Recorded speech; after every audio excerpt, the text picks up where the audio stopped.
The glass slipped from her fingers at 2:14 a.m. Not shattered, just a soft, stupid clink against the marble. That sound woke me from a half-sleep on the couch I'd claimed after the blow-up. I didn't move. I didn't breathe. I listened. Her unsteady footsteps dragged across the floor. Keys scraped. A laugh, too loud for an empty house. Then silence. I waited. The house felt hollow, like something inside it had already died and no one had bothered to carry the body out. Minutes passed. Then I heard her whisper my name from the hallway, soft, careful, as if she was checking whether the man she broke was still where she left him. I stayed still, because I already knew what she was about to find. And when she found it, the last lie she was standing on would collapse. It started hours earlier, in our own living room, with a laugh that wasn't meant for me. My brother sat across from her, beer in hand, legs wide, comfortable in ways he had no right to be. She leaned closer than necessary, her knee brushing his. I saw it. I always saw it. I just told myself it meant nothing. Then she said it. "If I'd met you before my husband," she smiled, slow and deliberate, "I never would have married him." The room froze. Even the clock seemed to hesitate. My brother didn't look at me. I don't think he'd bother us anyway. Something in my jaw cracked when I clenched it. I stood. My fist moved before thought could stop it. Bone met bone. He went down hard, shock more than pain in his eyes. She screamed like I was the villain. "If you're unhappy," she spat, pointing at the door, "it's right there, you jealous, entitled loser." The word loser landed heavier than the punch I threw. I didn't argue. I didn't beg. I didn't explain. I walked out. That night, alone in my car, knuckles split and bleeding, clarity came with a quiet cruelty. This wasn't a moment. It was a pattern I'd refused to name. The late nights, the locked phone, the way my brother suddenly visited more, the laughter that stopped when I entered rooms. I had been sleeping beside a mystery and calling it marriage. By morning, violence was already behind me. Only precision remained. I started with the phone records. Not hers, his. A quiet favor from a friend who owed me a debt from years back. Numbers never lie. Frequency never lies. When names do, timestamps don't. Their calls stretched back 11 months. Then I checked credit card statements.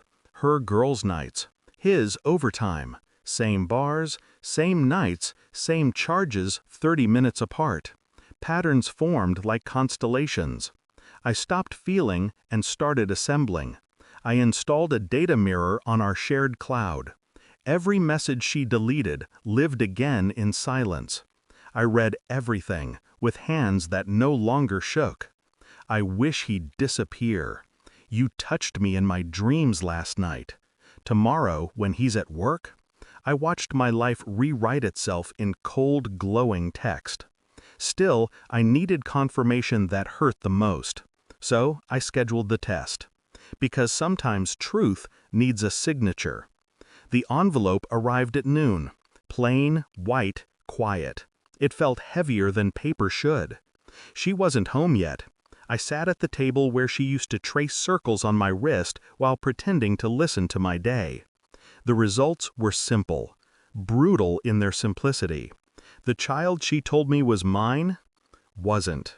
I didn't scream, didn't throw anything, didn't feel the cinematic collapse people imagine betrayal brings. I felt clean. When she came home later, hungover and irritable, she froze the moment she saw the envelope in my hand. She knew before I spoke. Cheaters always do. I slid it across the table. She opened it with shaking fingers. Her breath stuttered when she read the name that wasn't mine. "Say it's wrong," I said softly. She didn't. She just cried. And in her silence, every lie finally confessed itself. I had already prepared the rest. The house was no longer ours. The accounts were no longer shared. The recordings, the messages, the proof, I had sent them to the one person neither of them could manipulate, my brother's wife. I watched the gears turn in her mind as she realized she had lost far more than a husband that night.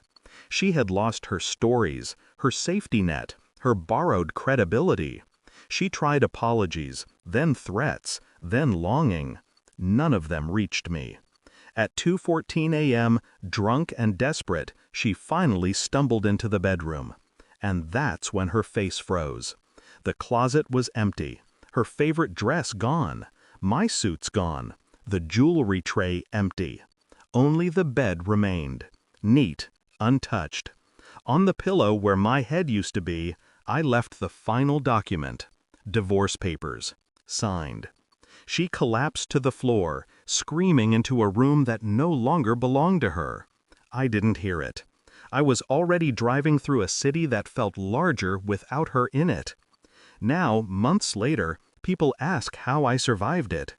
They expect a story of healing, of forgiveness, of closure with tears. They don't understand. Some betrayals don't break you, they clarify you.